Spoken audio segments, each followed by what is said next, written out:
अस्सलाम वालेकुम, आप देख रहे हैं स्पोर्ट्स बज़ और मैं हूं लुकमान अली। पाकिस्तान क्रिकेट टीम इस वक्त पहुंच रही है अबू धाबी, जहां पर पाकिस्तान अपने ट्राई सीरीज़ का आगाज़ करेगा और उससे पहले पाकिस्तान क्रिकेट टीम साउथ अफ्रीकी सीरीज़ खेलेगी और इस हवाले से आज टीम वहां पर पहुंच रही है और तरबियती कैंप भी होगा।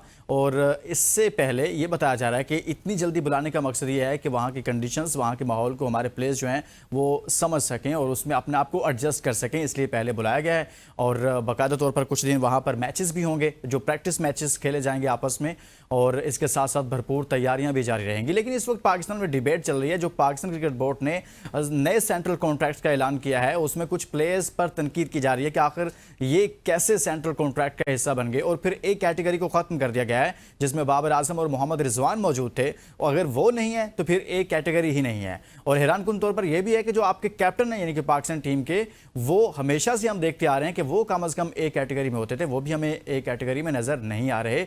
और इसके साथ साथ एशिया कप को लेकर जो सिलेक्शन की गई है उस पर भी बहुत सारी बात हो रही है, उस हवाले से भी बात करेंगे। फिर मजमूई तौर पर पाकिस्तान क्रिकेट इस वक्त कहां खड़ी है? जब से चेयरमैन पीसीबी मोहसिन नकवी साहब आए हैं तब से क्या पाकिस्तान क्रिकेट बेहतरी की जानिब जा रही है या पाकिस्तान क्रिकेट तनज़ली की जानिब जा रही है? अभी कितना वक्त उनको चाहिए कि वो मजीद ये कहते रहें कि हम आने वाले वक्त के हवाले से प्लान कर रहे हैं? वो कौन सा वक्त है और वो कब आएगा, इस पर भी बात करेंगे। हमारे साथ मौजूद हैं sports analyst Bodhgaya Pakistan cricket के उमूर पर अब्दुल समी साहब। अस्सलाम वालेकुम समी साहब, बहुत बहुत शुक्रिया, आपने हमारे लिए वक्त निकाला। कैसे हैं आप? खैरियत से हैं? जी थैंक यू।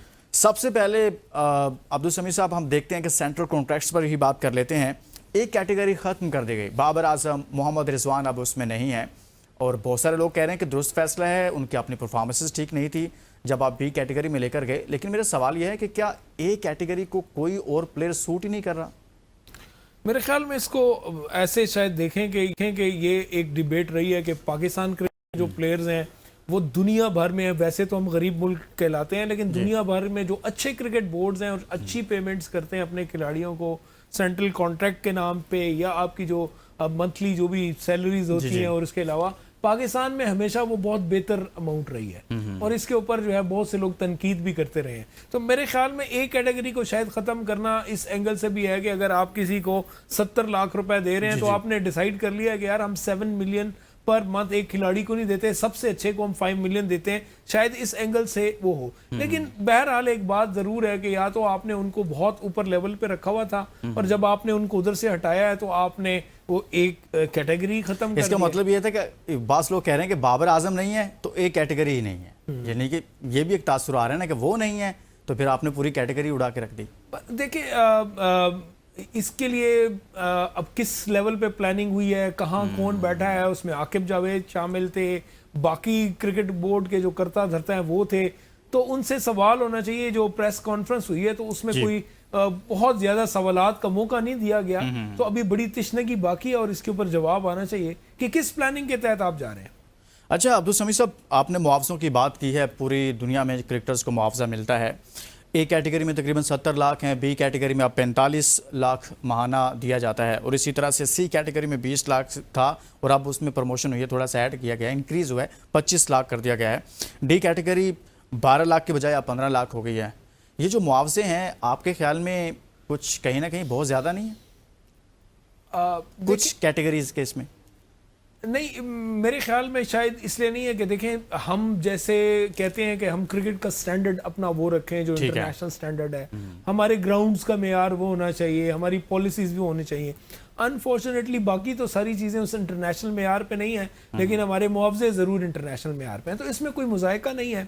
इसलिए कि देखें, आप पूरे पाकिस्तान से आप टीम सेलेक्ट करते हैं, और अब क्रिकेट बोर्ड जो है वैसे भी PCB is a rich organisation, आपके पास पैसा है, आप उसको लगाते हैं तो खिलाड़ियों को मिलना चाहिए, इसीलिए उनका शौक भी बढ़ता है। तो मैं जाती तौर पे तो इसके हक में हूँ, बट मैं समझता हूँ आप रिजल्ट्स भी तो चाहिए ना। हाँ, किसको देना है, किसको कितना देना है, आप कैटेगरीज कैसे चेंज करते हैं, और फिर आप रिजल्ट्स की बुनियाद पे आप उसको चेंज करें, तो इस पे शायद बात हो सकती है और इस पे डिस्कशन होनी चाहिए कि अगर आपने अच्छा चलिए रिजल्ट्स की बात कर लेते हैं। अभी तक जो रिजल्ट्स आ रहे हैं पाकिस्तान टीम की तरफ से मजमूई तौर पर, कोई ऐसे हैं जिससे बंदा सेटिस्फाई हो कि यार बेहतर है, ठीक है?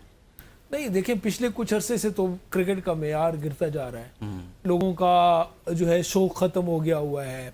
आप अपने हमारे शोज की रेटिंग्स देख लें, आप लोग वैसे आप देख लें जो मैच क्रिकेट पर बात करना छोड़ गए ना लोग, दिलचस्पी नहीं लेते, इसलिए इंटरेस्ट नहीं लेते क्या हो रहा है क्या नहीं हो रहा। मैच हो तब भी किसी को कोई अब फर्क नहीं पड़ता, वरना पाकिस्तानी कौम तो एक आम सीरीज होती थी, आम किसी टीम के साथ मैच होता था तब भी बड़ा इंटरेस्ट शो करते थे लोग।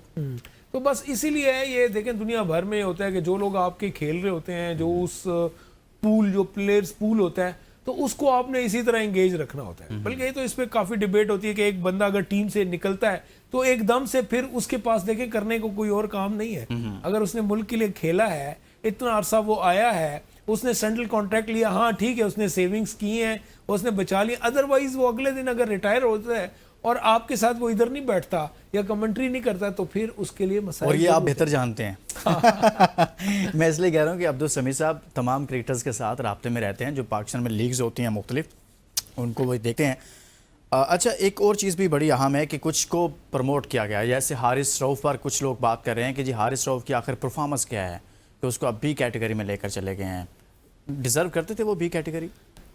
मेरे ख्याल में शायद थोड़ा सा एक आप स्टैंडर्ड उनका ऊपर ले गए हुए हैं, क्योंकि वो 170 के करीब तो उनका स्ट्राइक रेट है, मेरे ख्याल 29 की एवरेज है उनकी। जिस और मेरे ख्याल में ये हम बात करें T20 की, और क्योंकि वो हैं T20 स्पेशलिस्ट, बिल्कुल, तो हम रेड बॉल की परफॉर्मेंस पे तो उनके ऊपर बात नहीं करेंगे, उसी पे होगी। लेकिन सेंट्रल कॉन्ट्रैक्ट तो होता है आपके तमाम प्लेयर्स पूल और जो आपके जो आपने रखा हुआ, चाहे टेस्ट है, T20, ODI, सब के लिए। तो और दूसरा जो हारिस के ऊपर बात आती है कि उनके पास जो ऑप्शंस हैं खेलने के, यानी कि जो शॉर्ट सिलेक्शन है वो कम है।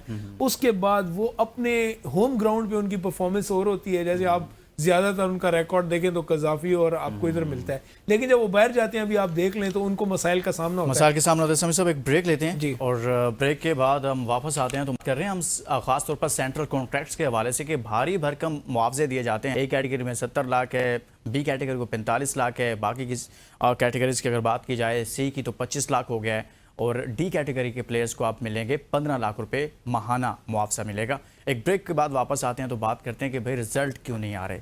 Stay with us.